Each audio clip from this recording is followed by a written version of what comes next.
Good morning, comic book fans. Welcome back to Comics in 5 Minutes. I'm your host, Shorty, and I'm revisiting one of my favorite genres today and doing some horror with the distinctly horrific title, A Town Named Terror. You don't get, Happy Comics with a title like A Town Called Terror, do you?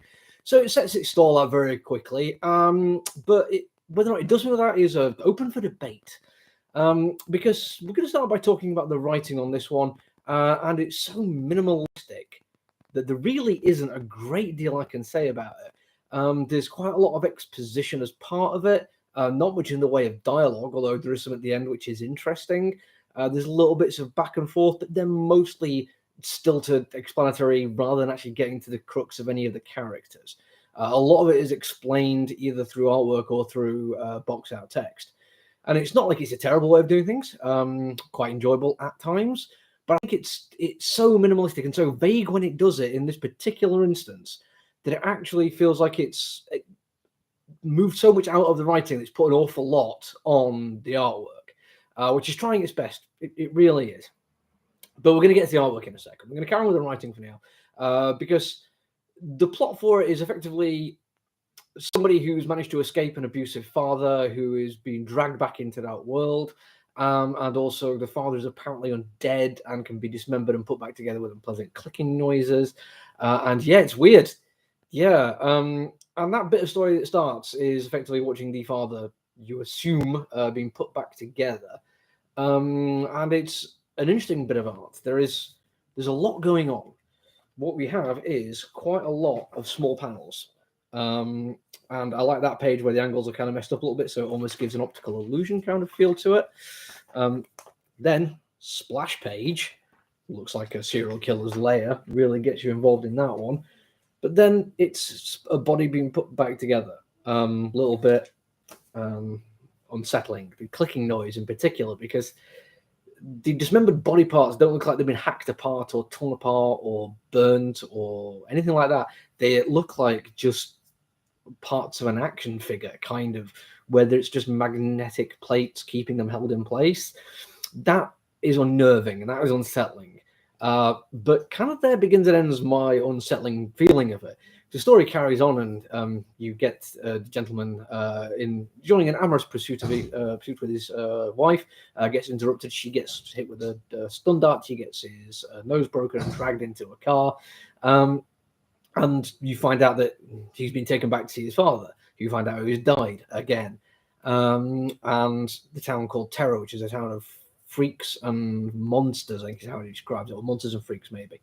And as you get closer, you see like the trees have human-like visages and protuberances. And all this could be terrifying.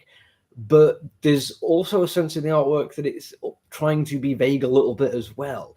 There is a lack of detail in places, or when there is detail, it's on things which you don't feel like might be 100% necessary to the story. So a lot of what could be more effective isn't. It falls into that, wow, creepy, weird, negative space kind of vibe without like, oh my God, look at that. Have you seen that? That is messed up kind of vibe. But for all the vagueness of the writing, I do think there's something to be said for what is happening. I kind of like that unsettling that I was talking about earlier with the body being put back together. That takes like even the idea of a dismembered corpse being put together, which is creepy enough as it is, and makes it weirder. And it uses mostly just sound effects and without much detail of like, injuries or body parts being taken apart, but just put back together. It shouldn't be as horrific as it is. And there's also, right at the end, there's something that happens, and it kind of plays into a trope I do not like. You see it a lot in American TVs and movies, maybe in the UK as well. I can't remember as many examples, but somebody's gone missing, so you phone the police and say they can't do anything until it's been 24 hours. This is wrong. This is wrong on so many levels. Yes, there may be times when somebody's been missing for like 5 hours and it might not be hugely suspicious. Somebody's gone out for a drink with their friends, said they've been back at 3 o'clock and it's 5 o'clock and they're not back yet.